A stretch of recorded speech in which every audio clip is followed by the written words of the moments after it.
Ready, here we go. The pirates are going to be very authentic and have the fear and the loathing that you want them to have, and yet you're going to have a lot of humor with that. So that's why we have gore. When you make a movie like this, you quite often get up in the morning and go to set and you feel like you're 9 years old back, you know, in the movies that sort of influenced you when you were a child. God, let's try that again.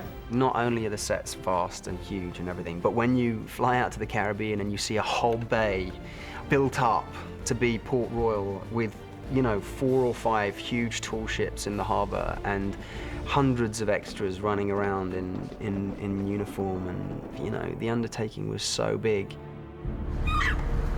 When I first heard of the film, I was given a call and I thought, Pirates of the Caribbean, are we going real? Are we going like Disneyland? So we got the script, and then we realized that it was going to be as real a film as possible.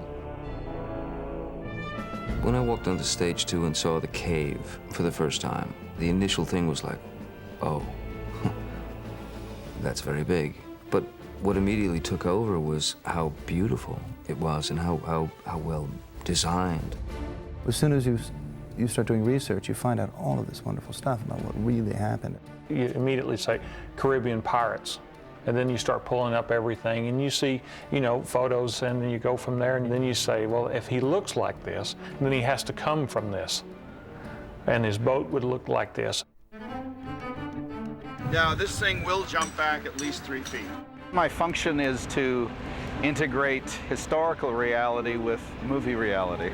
My area of expertise is primarily 1500 to 1900 general historical information regarding dress and custom, and then a specific expertise in military history as well.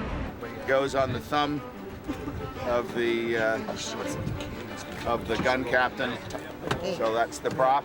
I spoke to props early on about all the appropriate types of swords and weapons. We have 2 types of swords principally, the short swords that you'd refer to as cutlasses, and what are called small swords, the long straight-bladed civilian and officers type swords. We have pistols, we have blunderbusses, which are like short firearms, carbines, and long muskets. Pirate's best friend. All the period pieces we pretty much built from scratch. Built over 72 cannons, 4 different sizes, all the carriages for the cannons, all the metalwork for them. Last time you left me a pistol with 1 shot. With Paris, you're right. Where is Jack's pistol? Jack's pistol was very important. Gore wanted a real pistol from the 1700s. So we started doing some shopping. He wanted the silver inlaid to be the real stuff from the mid-18th century. The guns that we bought from a dealer in Connecticut, they were made in London by a fellow named Perry in 1760. Okay, let's go. Shooters, you ready? And then we did a rental with the other pistols through a company in Los Angeles. They're reproductions. Our torment is near an end. Yeah! The biggest set and one of the bigger challenges would be the treasure cave, and just trying to get the sort of quantity that Gore was looking for. This is a huge treasure. You know, these guys have been dumping this stuff here for years. We have the main treasure chest that we built specifically, and then we have the 882 pieces of Aztec gold, which are a different gold. And there was, like, I would say in the neighborhood of a couple of 100,000 gold coins that we put in there.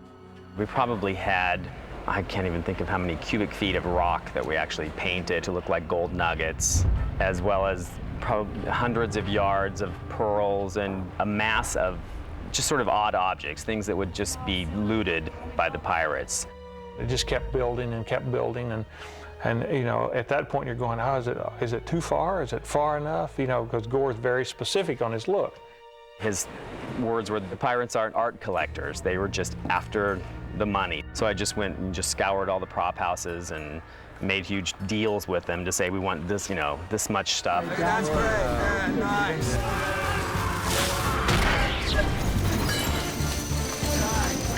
Excellent.